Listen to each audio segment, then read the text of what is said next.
And if I told you once, I ain't gonna tell you twice. Salute all my real ones.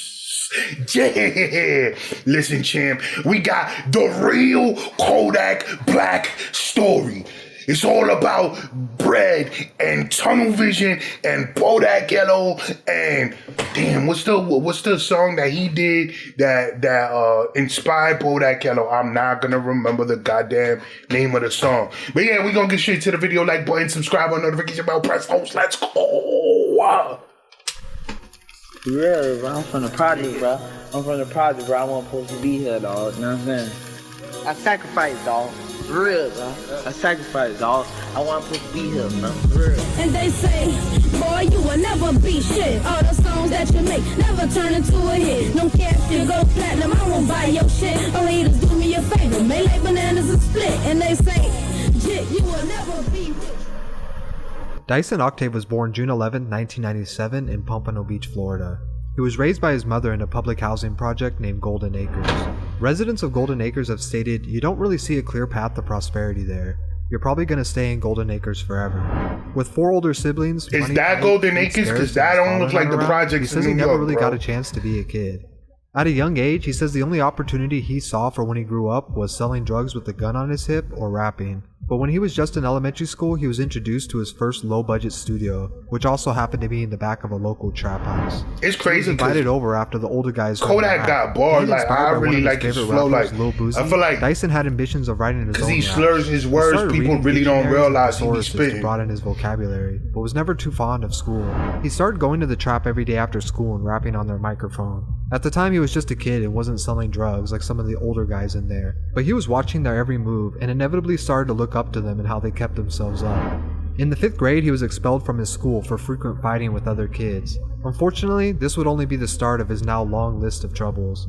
As a child, he was known by his nickname Black, or Lil Black, and people from his neighborhood said he used to walk around with a notepad writing rhymes as long as they can remember. In middle school, Dyson faced his first serious juvenile charge. Although it's unclear what he might have been charged with due to Florida's sunshine laws, what we do know is this wasn't enough to scare Dyson out of the streets, and he would spend much of his early teen years in and out of juvenile detention centers. At the time, this was the only life he knew how to live. In his eyes, he was just surviving, doing what he needed to do. I was expecting that shit to happen like one day. Can't keep getting away like this all the time. This is around the time he was meeting other kids like himself, such as Pierre, who we know as Jackboy. The two became friends around 11 years old and were surprised when they found out their mindsets were similar. They were down for anything, unlike the other kids their age. Whether it was home break-ins or car thefts, it didn't matter. Jackboy but Dyson would often tell Pierre they should save some of the money they would Kodak beefing, like reinvest it to jumpstart their rap careers. At 12 years old, he joined a rap group called Brutal Youngins and started taking rap more seriously under his stage name J Black. He was starting to get noticed for his thoughtful and gritty lyrics that for the most part were unheard of by someone so young. It could only be told from someone who was truly experiencing that lifestyle. He was wise beyond his years and was known to light up a room with his presence. Despite his raw talent and potential, he was still getting into trouble in the streets for multiple charges, until catching his first punishable by life charge at age 15. This was a serious charge and could potentially put him behind bars for a very long time if convicted. Luckily enough, his undeniable talent for rapping had already been catching the attention of important people. One of these people was AD, who was the CEO of Dollars and Deals Entertainment. When AD heard what was happening, he reached out and offered to pay for new lawyers to represent him. AD saw superstar status in him and took the opportunity to also pitch the idea of signing him to his label. With his new lawyers by his side, he got off with 3 years probation and a new record deal with Dollars and Deals. Realizing the opportunity in front of him, he decided to take his music more seriously and change his name from J Black to Kodak Black, which he and his crew felt was more fitting. As his music experience progressed, he became more affiliated with other South Florida artists like the Colleons and started collabing with them. On December 26, 2013, he dropped his first official mixtape, Project Baby. The mixtape had an overwhelming response from the streets and was bringing nationwide exposure to Kodak and Dollars and Deals. At just 16 years old, Kodak was looking to be the most promising underground artist out of Florida to watch. Through 2014, Kodak continued to record new music, but held off on releasing it until he felt it was the right time. But in August of 2014, he dropped a music video to his new single, No Flockin'. The song was being his biggest release to date, with a few thousand plays, but it wouldn't initially go viral. He ended 2014 dropping his second mixtape, that right there, that song right there is what wound up inspiring Kodak Yellow, and then he wound up getting writing credits for that. Trying to move forward, go straight, go the right way. Although he had been signed to a label and his music was seemingly getting better with That's every my new shit. project, Kodak was still having a hard time leaving his street life behind.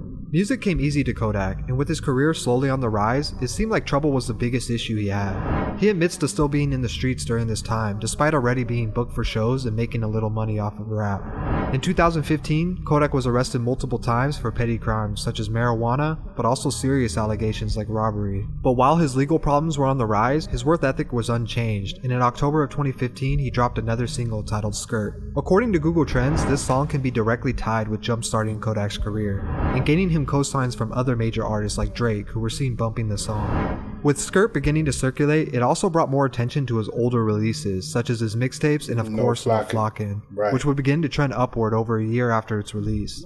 With all eyes on Kodak, he landed his second record deal through Atlantic, and ended 2015 with his third mixtape, Institution. 2016 was a crossroad in Kodak's life. He ended up in back-to-back arrests once again, and they would also uncover old warrants from years prior, as well as other allegations against him from other states while he was on tour. This was enough to put him behind bars. Free yak, bro. Free yak.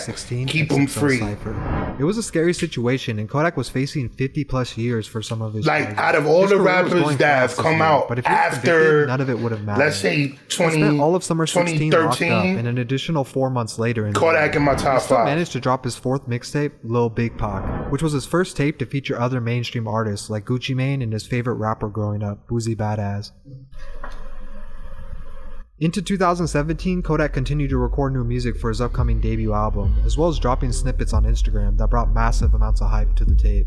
In early 2017, Kodak dropped his first single from his album, Tunnel Vision, and for the first time ever, he had a top 10 charting song. That song, the song fire. received 25 million plays on YouTube within just 2 weeks. Kodak had a point to prove to anyone who might have still been sleeping on him, and he proved it. His first album, Painting Pictures, dropped shortly after on March 31st, followed by Project Baby 2 in August. For the first time in a while, it seemed like he was doing a good job of keeping out of trouble, and 5 of his songs would go multi-platinum this year, and he was looking to be unstoppable.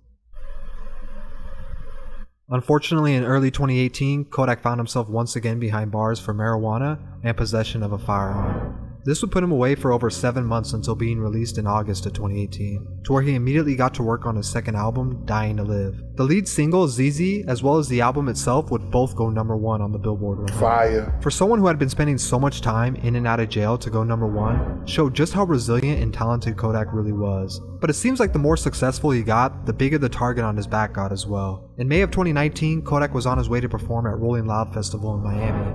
Kodak was once again arrested before his show for lying on paperwork while trying to attain a firearm just months before. Kodak would remain in prison for 18 months, facing a potential of 10 years for all his charges.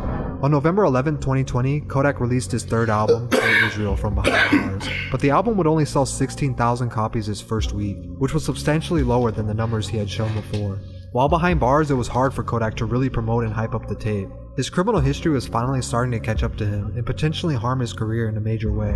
But on January 19, 2020, Kodak was pardoned by Donald Trump and set free. He immediately got back to work and dropped a new single, Last Day In, which showed signs a lot of people hate Donald Trump, but it's like, there's nothing you could tell Lil Wayne and Kodak Black about Trump after what he did for them. Again, if you count him out, last day in office, freeze him.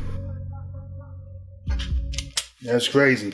And then after that, you know what I'm saying, Super Gremlin came out, took over.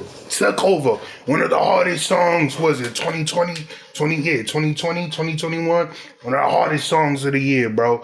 Word, man. I just really hope that Kodak could really just stay out of trouble and continue to drop the fire music that he be dropping, because he could flow, bro. Like I be telling people, you know what I'm saying, I'm in New York, I be telling people, yo, Kodak could flow. They be like, yo, throw that locks back on, bro. I'm like, all right, man, you can't always just listen to the old school. Like, of course, you listen to the classics, but I can't just always listen to one era of rap all the time. Like, I know those songs already. Like, I need some new shit. You know what I'm saying? So, Kodak definitely one of the people I listen to, bro.